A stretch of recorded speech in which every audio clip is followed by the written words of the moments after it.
It was the night of the company holiday party.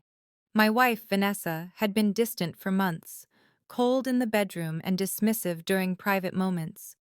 When I tried to initiate intimacy that evening, she shut me down without hesitation, rolling her eyes and saying she was tired and not in the mood.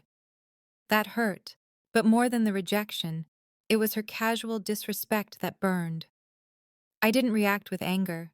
I didn't plead or sulk. Instead, I decided the night would belong to me, not her. When the party started, Vanessa immediately expected me to fall in line, to stay close to her the way I always had. But this time, I had no intention of playing my usual role. I calmly scanned the room, waiting for someone who would return interest, someone who wouldn't dismiss me with indifference. That's when I noticed her female boss, Claire, standing alone near the drinks table. Claire had always been quietly observant at work, never part of gossip or drama, yet she carried an air of subtle authority. That night, she looked elegant, understated, and alone, clearly overlooked. I walked over, offered a polite smile, and introduced myself. Her expression brightened with genuine interest, and she laughed at something I said. I asked if she'd like to dance, and for the first time in months, I felt a spark of excitement. Someone responding to my presence. Someone offering attention where it was earned. Vanessa noticed instantly. Her eyebrows lifted, her face stiffened, and she realized I wasn't moving toward her. The room seemed to shift in that instant. Soft gasps, hushed whispers. People noticed.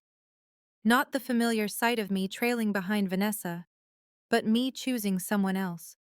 Someone confident and unattached, leaving my wife shocked and suddenly uncertain of her control. I led Claire to the dance floor. As the music played, we moved together, relaxed, playful, and fully engaged. Vanessa tried to interrupt, stepping closer, tugging at my sleeve, whispering something I couldn't hear. I ignored her entirely. The reaction around us was immediate. Colleagues paused, eyes widening, mouths slightly open. They had never seen me like this.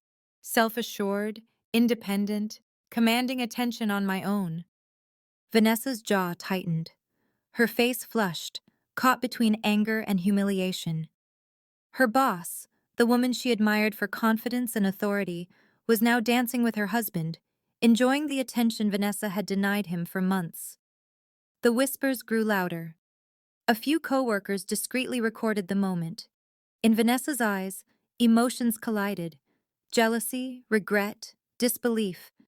And as I calmly enjoyed the dance, I realized the balance of power had shifted with one quiet decision. The song changed, but I stayed close to Claire, laughing and engaging, responding naturally to her smiles and gestures. Vanessa tried again to pull me aside, but I kept a courteous distance, never hostile, never disrespectful, yet clearly present with someone else. The tension was unmistakable, a drama unfolding without words. Guests who once assumed Vanessa's dominance in my life were now witnessing a complete reversal. Claire's laughter carried across the room, confident and sincere, drawing even more attention. Vanessa's usual smugness disappeared, replaced by embarrassment and unease.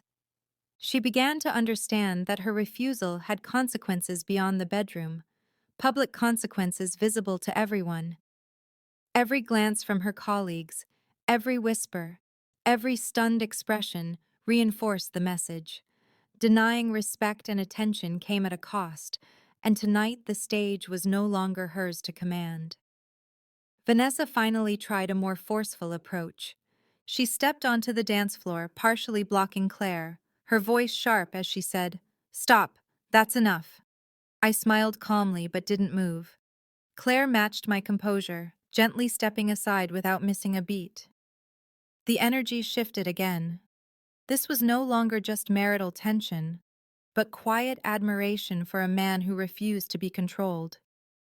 Vanessa's colleagues watched closely, some whispering, others shaking their heads. The humiliation was subtle, yet undeniable. By refusing to submit to her usual control and choosing to engage with someone confident and appreciative, I had completely rewritten the narrative. Vanessa could no longer rely on automatic obedience. Every expectation she had, every assumption of authority, dissolved within minutes. The lesson was silent and impossible to argue. Respect is earned, and rejection carries consequences. Within the first hour, Claire and I had danced several songs, laughing, talking, and connecting with ease. Vanessa faded into the background, her anger simmering, her charm ineffective in this new reality. A few coworkers openly remarked on the chemistry they saw: quiet nods, knowing glances, soft whispers. Vanessa's face paled as her confidence eroded. She tried again to intercept me at the bar, offering what sounded like an apology or excuse, but I calmly stepped away. Claire's smile never faltered. She clearly recognized the silent shift in power. Vanessa finally understood that she had underestimated me, that my decision to disengage from her manipulation and offer attention where it was valued had overturned everything she assumed. The tables had turned. The night was no longer about her control, it was about accountability and awareness, and Vanessa was learning that lesson the hard way. During the final dance, I noticed her standing still, watching. Her friends whispered among themselves, glancing at her in disbelief. The woman who believed she could command my attention through refusal now had none. Claire's presence reinforced the message. Confidence, self-respect, and calm decisiveness always earn admiration, while manipulation and neglect inevitably fail. Vanessa eventually approached me in private, her voice unsteady. "I didn't mean," she began. I gently placed a hand on her shoulder but didn't argue. The public moment had already said everything. She understood without explanation. For months, she had ignored my needs, dismissed my feelings, and assumed she controlled the story. That night, the truth was visible to everyone. My choice, my restraint, my refusal to be manipulated accomplished what words never could. It shifted power, demanded accountability, and forced her to face the weight of her actions. As the party ended, Claire thanked me for the dances, smiling warmly. I returned her smile, feeling a quiet, composed sense of satisfaction. Vanessa left shortly after, silent, humbled, and fully aware that her arrogance and manipulation had been exposed. The co-workers who witnessed it would remember the scene for a long time.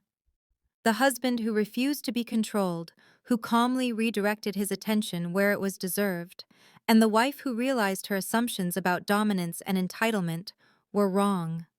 I didn't shout. I didn't confront her publicly. I simply chose differently, stood firm, and let her pride teach the lesson. That night changed everything in our marriage. Vanessa understood she could no longer assume compliance or control. I had shown, quietly but unmistakably, that respect, attention, and power in a relationship must be earned, and that rejecting me carried consequences even the boldest arrogance could not ignore.